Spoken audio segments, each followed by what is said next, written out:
Would you consider a congressman conservative or even libertarian who voted for the $700 billion TARP subsidy and bailout?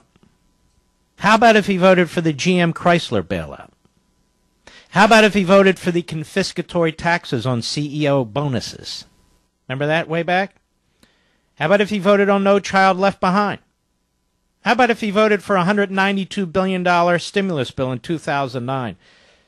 Or an Economic Stimulus Act of 2008? Or to expand the Medicare prescription drug program in 2003?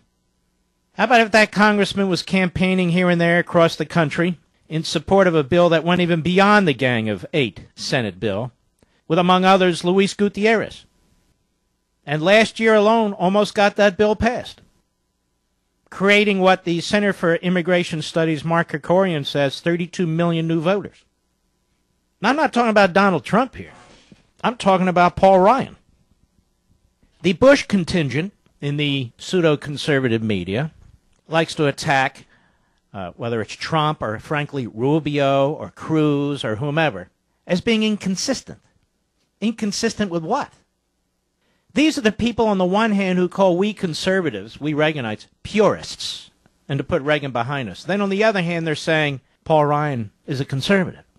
And then on the third hand, they're saying Trump is no conservative. They can say whatever they want. I haven't announced support for anybody. One of the reasons I have liked Paul Ryan is because he was very, very gutsy in proposing entitlement reform with respect to Medicare. As a matter of fact, at the time I argued he didn't go far enough.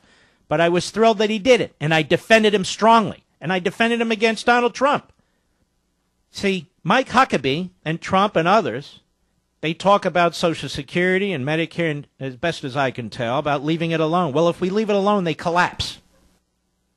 Now, I've written about this extensively. As a matter of fact, I've written about it more than Paul Ryan, or his surrogates, his mouthpieces in the media, most of whom are former Bush staffers. But let's not pretend that Paul Ryan is this big conservative who worked at a conservative think tank and therefore he promotes conservative views. He may talk the game, but his record indicates otherwise. It's not to put the man down personally. You know, these fools in the media, these pseudo-conservative media among other places, it's all black and white with these guys. You either smear and trash Trump, you either smear and trash Cruz, you either smear and trash Carson, or you're not a true blue conservative. But of course they are. They think Boehner's a true blue conservative. They think McConnell's a true blue conservative. McCarthy after Boehner, Paul Ryan now. They insist that we elect Jeb Bush president or John Kasich president. Before that, they were talking up Chris Christie and on and on and on. And yet they reject the real conservatives. Let's talk about Cruz. Why aren't they endorsing Cruz? Cruz is, without a doubt, the most consistent, principled conservative over the longest period of time of anybody in the race. I'm not endorsing anybody right now, but I'm saying if that's your test, why doesn't that fraud Pete Wehner over there commentary and the other frauds over there right now endorse him? Or our friends at National Review Online, endorse him. Or at the Weekly Standard, Bill Kristol, I'm going to go third party if Trump, okay, endorse Cruz. But they don't do it. Or they won't do it yet. Or maybe they have, and somehow I missed it. So they play this game. First, they hate what they call the purists, we conservatives who are not pure, we're conservatives.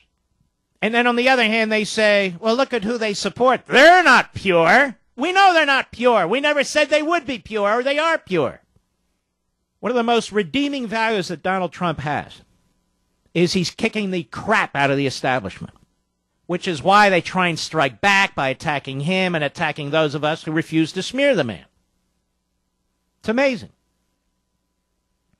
Well, what about Trump on tariffs? I've said openly I oppose Trump's position on tariffs, which I strongly do.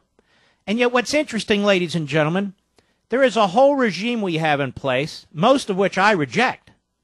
But I didn't put it in place. Republican and Democrat presidents put it in place, called the Harmonized Tariff Schedule. The Harmonized Tariff Schedule, hundreds and hundreds of tariffs that are placed on products that come into this country, long before Trump was a candidate. And I said I reject this whole notion of all these tariffs. But we already have all these tariffs in place. So really the argument is, shouldn't we increase them? So I decided just quickly to see where Paul Ryan stands on tariffs.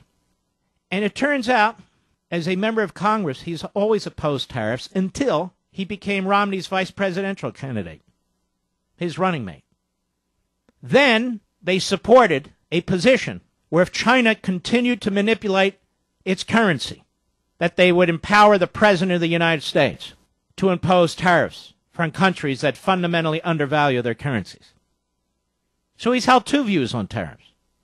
That's okay. I'm just pointing it out. So these gotcha games are really gotcha games. What we're looking for today is a solid conservative who can defeat the left, who can get blue-collar Democrat voters, because the mushy middle, the Bushies, can't do it.